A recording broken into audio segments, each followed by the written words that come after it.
Thanks అండి అందరు ఇక్కడికి వచ్చినందుకు. నిన్న పెయిడ్ ప్రీమియర్స్ పడడం జరిగింది. ఎక్కడ చూసినా మంచి రెస్పాన్స్ ఉంది. So we're very happy. And then thanks అండి అందరూ ప్రేక్షకులందరికీ థ్యాంక్స్ చెప్పుకోవాలి. ఎందుకంటే చాలా మంచి రెస్పాన్స్ వచ్చింది మాకు.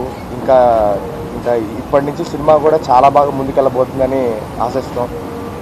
సక్సెస్ మీట్లో మాట్లాడాలండి, అందుకనే చాలా తక్కువ మాట్లాడుతున్నాను. Thank you so much. Ram గారు మీరు మాట్లాడారు, నేను సార్ అజయ్ దాని తర్వాత మీరు మాట్లాడారు. నమస్కారం అండి, చాలా థ్యాంక్స్ అందరికీ. చిన్న సినిమాని కాకుండా ఇంత గొప్పగా ఆదరించినందుకు ప్రేక్షకులందరికీ కూడా చాలా థ్యాంక్స్. మణివాస్ గారు మాట్లాడాలి. అయ్యా అదే మీరు థియేటర్లో చూసారు కదా ఎక్స్పీరియన్స్. మనకి కథ తీసుకొచ్చిన భాను రియాజుల గురించి చెప్పడం మర్చిపోయాను. ఓకే రండి నేను చెప్తాను, నేను కవర్ చేస్తాను. యాక్చువల్లీ